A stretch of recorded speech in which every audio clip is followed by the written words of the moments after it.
Hello and welcome to the channel and to another comparison video. This time I am going to compare two models of the DSB class PB, one of the most numerous pieces of rolling stock in the era that I am modeling, i.e. the mid-1950s. So the emphasis this time is on the comparison, but don't worry, there will be some weathering at the end of the video as per usual. But let us first maybe look into the prototypes. These wagons were produced between 1942 and 1950. No less than 1,655 were built, and each wagon could take 20 tons of goods, 25% more than the predecessor. They were also approved for 80 kilometers an hour, again a substantial improvement. They proved immensely durable, and they were in regular traffic until the late 70s into the 1980s. A few have survived, and we'll actually meet one of them a little later in the video at the Danish Railway Museum. Okay, here we are, the two combatants side to side, and as you can see, they're both very decent models. Not that it's a very complicated model as such. The prototypes were simple open wagons, but as you can see, they're different. Starting with the color scheme, I think most experts would agree that Heljan has probably caught the nuance a little better, in the sense that it is a little more chocolatey than Hobby Trades.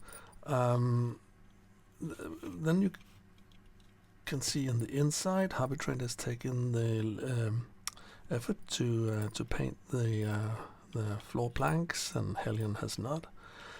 But then again, the Heljan model is a little more matte, and Hobby Trades model is a semi-gloss, so well, there you have it. Both models have panels marked on the inside, and both models have a different number of planks on the inside than the outside, so yeah, well, there you go. I think the biggest difference that most people will notice is the difference in the way that the planks are modeled. And there are two different approaches to this, right?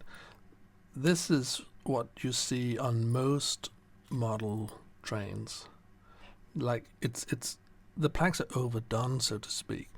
Why Heljan has gone for a more naturalistic approach. But some would say that that sort of defeats the purpose. You can't see the planks when the distance between them is not as clear as they are on a traditional model. This is actually Heljan's usual approach, and you can compare it to a model here of the class HD. They have the same. It has the same naturalistic look on the planks, and some guessed that this model, which came before this one, was actually the reason why Heljan went for the class PB, because you can see some of the design features are the same, but they're actually not exactly the same. So when you look at the models like this, you can see that there's a difference in, well, basically everything. So it's not that this undercarriage was copied directly for this model. You can also compare to the closed wagon here from Hobby Trade, and you can see that again Hobby Trade has taken an approach where the planks are more clearly defined than on the Heljan models. but they are perhaps exaggerated a little on the PB compared even to Hobby Trade's own models. So what about if you compare it to other manufacturers? This is a Rocco model, and this one is from Tilly. And you can see the traditional model planks here, but again, perhaps Hobby Trade overdid it a little compared to a much more recent model from Dicas of the class PF. You can see it falls somewhere in between the two extremes here. Okay, so let's go to the next chapter. Okay, so what I have done here is that I have taken two of the models apart. This one is the Hobby Trade model, and this one is from Heljan. I've mainly done this so we can have a closer look at the undercarriage. And as you can see, they are different. It's not like one manufacturer copied the other. These are different. And you can see that the Heljan version is perhaps a little more delicate, and the Hobby Trade more traditional. And that means that you have a better impression maybe of the brake system and the basic construction of the wagon. But then again, the Hobby Trade model has these connections between the braking blocks, so they point to each of them for different reasons. The steps here on the Hobby Trade model goes like this, while the Heljan model is the steps here are connected to the frame through some connections here. And actually, that is a little more fragile. There's simply more material in the way that Hobby Trade has constructed their steps. There's another area where the Hobby Trade model maybe gains a point, and that is the couplings here. This is a more traditional way of doing it, and Heljan's is it's quite flimsy, and this is all plastic. On the other hand, if you lose the spring here, it just goes boing, and you'll never see it again. So it's hard to say which one is the better model, just based on the undercarriage. And then we have the weight plates here, and as you can see, there's size difference, but they actually weight more or less the same, because the Hobby Trade version is thicker, but the Heljan solution here is perhaps better because it becomes much more of an integrated part of the model, while Hobby Trade's weight simply just takes up room here.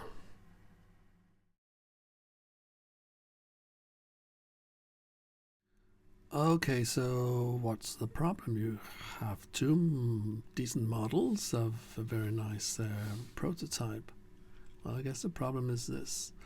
When you couple them together, it's quite clear that they are different, right? Even though each one of them is a nice model in its own right, they just don't go together. What's the problem there? Well, the problem is that I bought too many of both types. And the reason for this mess was that because the models came out at the same time and competed with each other within a very short span of time, they were on sale, right? So minus 25%, minus 40%. I bought these for less than half the original price. probably a very bad business for the manufacturers. I've never seen the figures, but I'm sure a lot of modelers like myself ended up in this situation because this was simply too cheap to not buy, right? So what's the solution? Well, since I actually have more hobby trade wagons than Heljan models, I think I'm going to run whole trains of these open wagons, such as for beet transports, maybe coal, brown coal. So that's one way of doing it, and then I'll run these as part of mixed goods trains with a nice goods load. You can make all kinds of interesting things out of that. So there's one more issue, and that is that because I have so many of these guys, they have the same running number, so I'll have to do something about that. It's actually only an issue for the hobby trade models, because the Heljan models have individual running numbers, so it's a problem for these guys. And then I am going to weather them, of course, and we'll see how this all goes. Okay, so let's see what we can do here in terms of weathering. As you can see from the pictures here of the prototype, I mean the undercarriage is covered by quite a heavy layer of dust with splashes up the sides as well, and so that's what I will be going for here. Used but not abused. And then there is a question of the inside of the wagon. How should that be weathered? And I'm here at the Railway Museum in Odense, having a look at their PB. And as you can see, the inside is just raw wood, and it's weathered to a grey-brown finish over the years. And you can see the same raw wood in this rather rare old photo. Time to get down to business. First the wheels come off, and now I am going to renumber a lot of these wagons using this nice decal set from KM Text. KM Text provides a lot of different decal set for Danish rolling stock in all eras. And here I actually only need the running numbers, and I am going to use the last 3 digits. There are, I think, 4 or 5 different sets of digits here, so I have enough for all my wagons in just one set. I use some decal setting from Microscale Industries when I apply the numbers here, and after that I am going to apply some decal softening that will really make the decal stick. Now over to the actual weathering. First the wheels will get a coat of burnt umber, and after that I will take care of the inside of the wagons according to the photo documentation that we just looked at.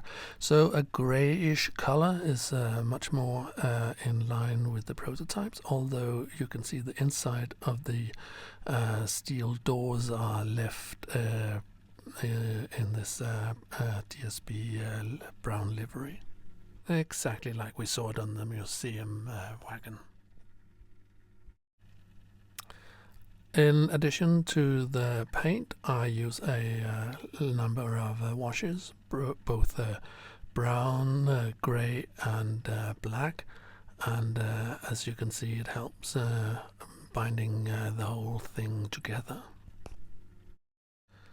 Something similar goes for the outside of the wagons. I use quite a lot of black and dark grey wash here as well, although I remove a substantial part of it. The idea is, of course, that the washes will mainly accentuate the details of the wagon.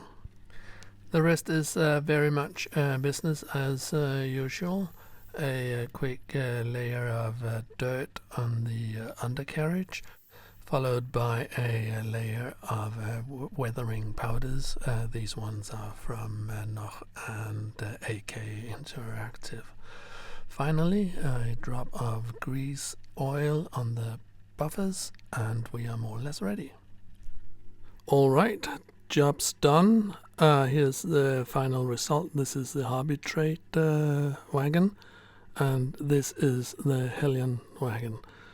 Still, both of them are very nice models.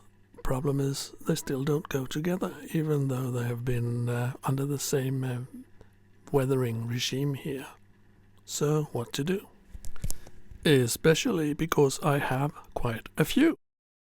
So I'm still thinking I'll run the Hobby Trade wagons together in a full train, carrying bulk loads like sugar beets, while the Heljan wagons will be part of the general goods traffic. So they'll be broken up in ones, maybe twos, and carrying all kinds of interesting loads.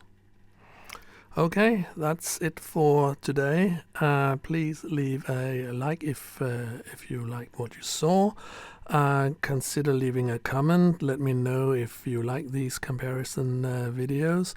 And of course, if you really want to help the channel out, then subscribe and help the channel grow. See you next time. Bye bye.